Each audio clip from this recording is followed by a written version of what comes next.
ಇದೆಲ್ಲದರ ನಡುವೆ ಕರ್ನಾಟಕ ಬಂದ್ ಮಾಡಬೇಕು ಅಂತ ಕನ್ನಡ ಪರ ಸಂಘಟನೆಗಳು ಕರೆಗಟ್ಟಿವೆ. ರಾಜ್ಯಕ್ಕೆ ಅನ್ಯಾಯ ಆಗ್ತಿದೆ, ಸರ್ಕಾರ ಯಾವುದೇ ಕಾರಣಕ್ಕೂ ಕೂಡ ತಮಿಳುನಾಡಿಗೆ ಕಾವೇರಿ ನೀರನ್ನು ಬಿಡಬಾರ್ದು ಅನ್ನೋದು ಕನ್ನಡ ಪರ ಸಂಘಟನೆಗಳು ಮಾಡ್ತಾ ಇರುವಂಥ ಆಗ್ರಹ. ಈಗಾಗಲೇ ರಾಜ್ಯ ಸರ್ಕಾರಕ್ಕೆ ಎಚ್ಚರಿಕೆಯನ್ನು ಕೊಟ್ಟಾಯಿತು, ಇದರ ಜೊತೆಗೆ ರಾಜ್ಯ ಸರ್ಕಾರಕ್ಕೆ ಆಪ್ಷನ್ಗಳನ್ನು ಕೊಟ್ಟಾಯಿತು.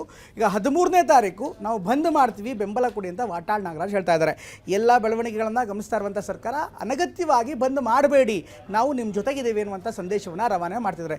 ಇಷ್ಟೆಲ್ಲ ಆದರೂ ಕೂಡ ಬಂದಾಗತ್ತಾ ಅಥವಾ ಸಮಸ್ಯೆ ಬಗೆಹರಿಯುತ್ತಾ ನೋಡೋಣ ಬನ್ನಿ.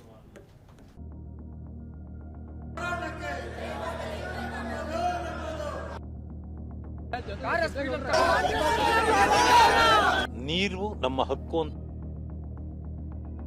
ಅಖಂಡ ಕರ್ನಾಟಕ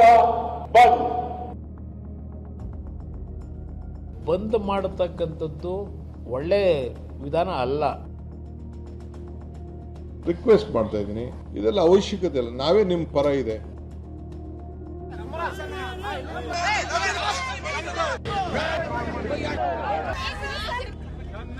ಬಂದ್ ಬಂದ್ ಬಂದ್ ಅಖಂಡ ಕರ್ನಾಟಕ ಬಂದ್.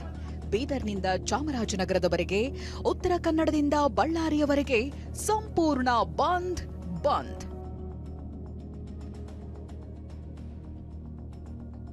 ಹೌದು ವೀಕ್ಷಕರೇ, ಕಾವೇರಿ ಹೋರಾಟದ ಕಿಚ್ಚು ಮತ್ತೊಂದು ಹಂತಕ್ಕೆ ತಲುಪಿದೆ. ತಮಿಳುನಾಡಿಗೆ ನೀರು ಬಿಡಬೇಕೆಂಬ ಕಾವೇರಿ ನೀರು ನಿಯಂತ್ರಣ ಪ್ರಾಧಿಕಾರದ ವಿರುದ್ಧ ಕನ್ನಡದ ಕಟ್ಟಾಳುಗಳು ಸಿಡಿದೆದ್ದಿದ್ದಾರೆ. ಕನ್ನಡ ಪರ ಸಂಘಟನೆಗಳು ಮುಂದಿನ ತಿಂಗಳು ಬಂದ್ಗೆ ಮುಂದಾಗಿವೆ.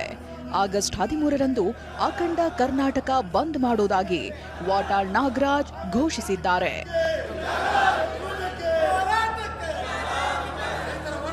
ಬೆಳಗ್ಗೆ 6ರಿಂದ ಸಂಜೆ 6ರವರೆಗೆ ಅಖಂಡ ಕರ್ನಾಟಕ ಬಂದ್. ಬೆಳಗ್ಗೆ 6ರಿಂದ ಸಂಜೆ 6ರವರೆಗೆ ಅಖಂಡ ಕರ್ನಾಟಕ ಬಂದ್. ಬೆಳಗಾವಿಯಿಂದ ಚಾಮರಾಜನಗರದವರೆಗೆ, ಮಂಗಳೂರಿನಿಂದ ಕೋಲಾರದವರೆಗೆ ಸಮಗ್ರ ಕರ್ನಾಟಕ ಬಂದ್. ಎಲ್ಲ ರೈತ ಬಾಂಧವರು ಭಾಗವಹಿಸಬೇಕು.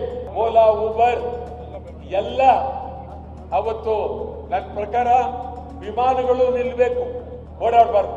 ಕೈ ಮುಗಿದು ಕೇಳ್ತೇನೆ, ಯಾರು ಇದಕ್ಕೆ ವಿರೋಧ ಮಾಡಬೇಡಿ, ನೈತಿಕ ಬೆಂಬಲ ಅಂತ ಹೇಳಬೇಡಿ. ನಾನು ಎಲ್ಲರನ್ನೂ ಅಭಿಮಾನದಿಂದ ಪ್ರೀತಿಯಿಂದ ಕೇಳ್ತಾ ಇದ್ದೇನೆ. ಇವತ್ತು ಕನ್ನಡ ಪರ ಸಂಘಟನೆಗಳೆಲ್ಲ ಸೇರಿ ಸಭೆ ನಡೆಸಿದ್ರು. ಈ ಸಭೆಯಲ್ಲಿ ಆಗಸ್ಟ್ 13ರಂದು ಇಡೀ ಕರ್ನಾಟಕವನ್ನ ಸ್ತಬ್ಧಗೊಳಿಸುವ ನಿರ್ಧಾರ ಮಾಡಿದ್ರು. ಕರ್ನಾಟಕ ಚಲನಚಿತ್ರ ವಾಣಿಜ್ಯ ಮಂಡಳಿ, ಲಾರಿ ಮಾಲೀಕರು ಮತ್ತು ಚಾಲಕರ ಸಂಘ, ಆಟೋ ಚಾಲಕರ ಸಂಘಟನೆಗಳು, ಓಲಾ ಹಾಗೂ ಊಬರ್ ಸಂಘಟನೆಗಳು, ಕಾರ್ಮಿಕರ ಸಂಘಟನೆಗಳು, ಬೀದಿ ಬದಿ ವ್ಯಾಪಾರಿಗಳು ಬೆಂಬಲ ನೀಡಲಿವೆ ಅಂತ ವಾಟಾಳ್ ನಾಗರಾಜ್ ಹೇಳಿದ್ರು. ಆಟೋ ಚಾಲಕರು ಮತ್ತು ಖಾಸಗಿ ಶಾಲಾ ಒಕ್ಕೂಟ ಇದಕ್ಕೆ ಸಹಮತ ವ್ಯಕ್ತಪಡಿಸಿದ್ವು. ಕಾರಣ ನಾಡು ನುಡಿ ಜಲ ವಿಚಾರ ಬಂದಾಗ ಯಾವತ್ತೂ ನಮ್ಮ ಚಾಲಕ ವರ್ಗಗಳು ಮುಂದೆ ಇರ್ತಾರೆ. ಜೊತೆಗೆ ನಮ್ಮ ಆಟೋ ಚಾಲಕರು, ಟ್ಯಾಕ್ಸಿ ಚಾಲಕರು ಇರ್ಬೋದು, ರೈತಾಪಿ ಕುಟುಂಬಗಳಿಂದ ಬಂದಂಥವರು. ಹಾಗಾಗಿ ಕಾವೇರಿ ಜಲ ವಿಚಾರವಾಗಿ ಸಂಪೂರ್ಣವಾದ ಬೆಂಬಲವನ್ನು ಸೂಚಿಸುತ್ತೇವೆ.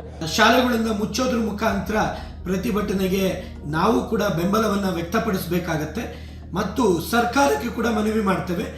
ಇನ್ನು ಹೋಟೆಲ್ ಮಾಲೀಕರ ಸಂಘ ಕರ್ನಾಟಕ ಬಂದ್ಗೆ ಬೆಂಬಲ ನೀಡೋ ಬಗ್ಗೆ ಇನ್ನೂ ತೀರ್ಮಾನಿಸಿಲ್ಲ.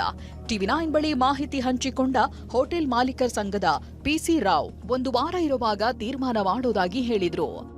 ಇನ್ನು ಬಿಜೆಪಿ ನಾಯಕರು ಬಂದ್ಗೆ ಬೆಂಬಲ ಕೊಟ್ಟಿದ್ದಾರೆ. ಅಸ್ಮಿತೆ ಉಳಿಸಿಕೊಳ್ಳಲು ಯಾರೇ ಹೋರಾಟ ಮಾಡಿದ್ರೂ ನಾವು ಕೈ ಜೋಡಿಸ್ತೀವಿ ಎಂದಿದ್ದಾರೆ. ಮತ್ತೊಂದು ಕಡೆ ವಿಪಕ್ಷ ನಾಯಕ ಆರ್ ಅಶೋಕ್ ಸಿನಿಮಾ ನಟರು ಪ್ರತಿಭಟನೆಗೆ ಬರುವಂತೆ ಕರೆ ಕೊಟ್ಟಿದ್ದಾರೆ. ಆದರೆ ಕೇಂದ್ರ ಸಚಿವ ಕುಮಾರಸ್ವಾಮಿ ಮಾತ್ರ ಬಂದ್ನಿಂದ ರಾಜ್ಯಕ್ಕೆ ನಷ್ಟ ಅಂತಿದ್ದಾರೆ. ನನ್ನ ಅಭಿಪ್ರಾಯದಲ್ಲಿ ಬಂದ್ ಮಾಡತಕ್ಕಂಥದ್ದು ಒಳ್ಳೆ ವಿಧಾನ ಅಲ್ಲ. ಅದು ನಷ್ಟ, ರಾಜ್ಯಕ್ಕೆ ನಷ್ಟ, ತಮಿಳುನಾಡಿಗೇನು ನಷ್ಟ ಇಲ್ಲ.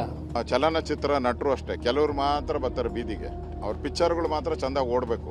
ಆದರೆ ಇಂಥ ಕನ್ನಡದ ಹೋರಾಟಕ್ಕೆ ನೀರು, ನೆಲ, ಜಲದ ರಕ್ಷಣೆಗೆ ಬರಲ್ಲ, ಎಲ್ಲರೂ ಬರಬೇಕು. ನಮ್ಮ ಅಸ್ಮಿತೆಯನ್ನ ಕಾಪಾಡುವ ನಿಟ್ಟಿನಲ್ಲಿ ಈ ಸರ್ಕಾರದ ವಿರುದ್ಧವಾಗಿ, ಈ ರೈತರ ಪರವಾಗಿ ನೀರು ನಮ್ಮ ಹಕ್ಕು ಅಂತ ಯಾರೇ ಹೋರಾಟ ಮಾಡಿದ್ರು ನಾವು ಕೈ ಜೋಡಿಸ್ತೇವೆ. ಇನ್ನು ಮುಖ್ಯಮಂತ್ರಿ ಡಿಕೆ ಶಿವಕುಮಾರ್ ಕನ್ನಡ ಪರ ಸಂಘಟನೆಗಳಿಗೆ ಮನವಿ ಮಾಡಿದ್ದಾರೆ. ಬಂದ್ ವಾಪಸ್ ಪಡೀರಿ, ನಾವು ನಿಮ್ಮ ಜೊತೆಗಿದ್ದೀವಿ ಎಂದಿದ್ದಾರೆ.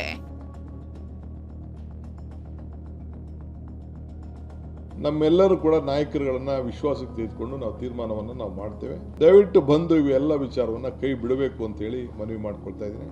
ಕನ್ನಡ ಪರ ಸಂಘಟನೆಗಳು ಬಂದ್ಗೆ ಕರೆ ಕೊಟ್ಟಿವೆ. ಈ ಹೋರಾಟಕ್ಕಿನ್ನೂ 12 ದಿನಗಳು ಕಾಲಾವಕಾಶ ಇದೆ. ಅಲ್ಲಿವರೆಗೆ ಹೋರಾಟಗಾರರು ಸಿದ್ಧತೆ ಮಾಡಿಕೊಳ್ಳಬಹುದು. ಮತ್ತೊಂದು ಕಡೆ ಕೆಲವು ಸಂಘಟನೆಗಳು ಬೆಂಬಲ ಕೊಟ್ರೆ ಇನ್ನೂ ಕೆಲವು ನಿರ್ಧಾರಕ್ಕೆ ಬಂದಿಲ್ಲ. ಈ ಬಂದ್ನ ರೂಪುರೇಷೆ ಹೇಗಿರುತ್ತೆ ಅನ್ನೋದರ ಸಂಪೂರ್ಣ ಚಿತ್ರಣ ಆಗಸ್ಟ್ 2ನೇ ವಾರದಲ್ಲೇ ಸಿಗಬಹುದು. Bureau report, TV9.